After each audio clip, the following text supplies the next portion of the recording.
Let's get into some health of the guys' update statuses, like Amari, CeeDee, Gallup. All the wide receivers seem to have something. Yeah, definitely. Both guys have done well. They've worked their workloads both yesterday and today. So we'll see how they are. This is really the design of what Fridays are for. So you hit your marks Wednesday and Thursday. So how they come through today, but I feel good about Amari and Michael looks good too. So we'll take that decision all the way till tomorrow. Did Lamb have something new come up with the ankle this week, or still just from the Viking game? No, he just kind of rolled it in practice on Wednesday. So I anticipate he'll have a full day today, and I look for him to practice tomorrow. One of the guys Denver has, one of the rookies, they've got a pretty good rookie on defense as well, just like we do. But Patrick Surtain having a good year. Has he been covering the ones mostly, and what have you seen from him on tape?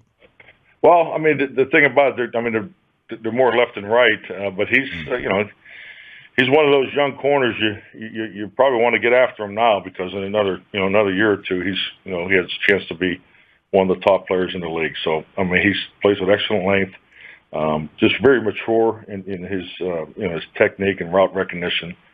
So a very, very impressive tape so far for a rookie. How interested were you guys in him, Coach? We had done a lot of corner talk before the draft, before y'all ended up with a hell of a player yourself. How much did you guys like Surtain coming out?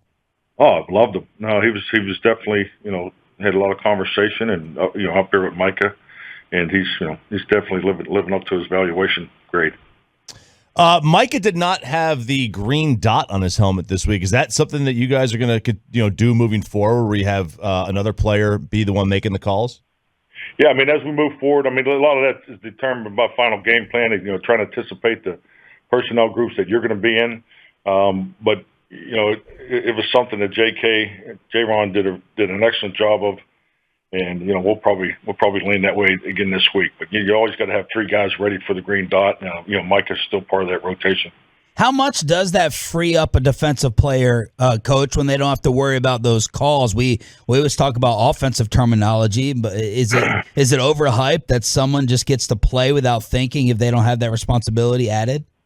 No, I think it's the facts. It's the responsibility of being the key communicator. It takes up some of your mental and emotional energy. So no, it's definitely a responsibility, and it's an important responsibility. And I think it shows you what we think of Micah. How far along we feel in his development that he was wearing the green dot for us. So you have to have more than one.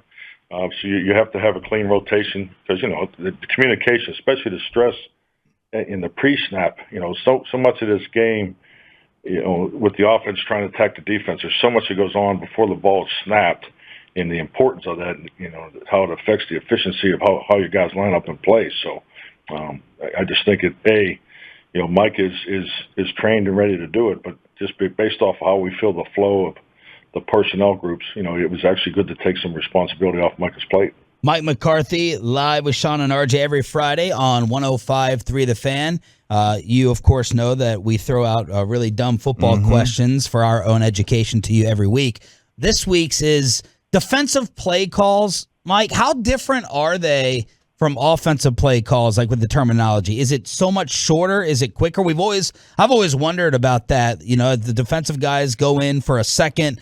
What is the defensive play call? How much different is it from the offensive terminology? Is it a lot simpler? That's a great question, by the way. Thank you. Yeah, the prelude had me nervous. I thought it was going to be some clown question or something. But no, that's an excellent question. And when you look at terminology, just from playbooks, the offensive terminology is a lot longer than defense, and I think rightfully so. The defense is reacting to the offense, and then what happens is then you get into hurry-up offense, whether you want to call it no huddle, rapido, all the different terms on the ball. And then the offense kind of goes to shorter terminology. So it's kind of like your 2-minute, your 2-minute nicknames for the long plays. And, the defense really has to operate in that mode all the time, because, if you're playing an offense that's rolling personnel groups in there, your communication has to be quick and easy.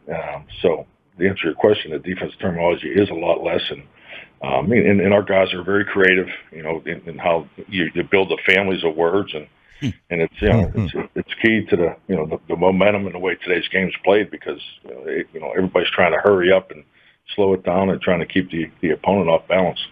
Coach, I know in this league, I mean, anybody could beat any team on any day, and we've seen it this year. But, do you plan or have to coach against a potential letdown? I know Denver hasn't played great over the last couple of weeks. You're coming off a big win with the backup quarterback. Do you have to coach against a letdown? Absolutely. You're coaching handling success all the time in this business. When you're on a win streak. So, we touch on it in some form or fashion weekly. This week, frankly, the message was don't take the cheese, and as far as what's going on out around our locker room and our workspace, and it's just keeping the focus on self improvement because we still have a lot of opportunity to grow, and that's really what our focus is. But at the end of the day, when we get to Sunday, it's about winning. We got to do whatever it takes to win the game. It's always about winning. But Monday through Saturday, we got to really stay on top of growing our football team. Whether it's the development of our young players that aren't going to play, that we can get some extra practice reps for them, and making sure the veterans are getting exactly what they need. But the reality of keeping the continuity and the connection constant within our environment is particularly when we practice on Wednesday and Thursday, because competitive spirit and the efficiency of it is so important to success.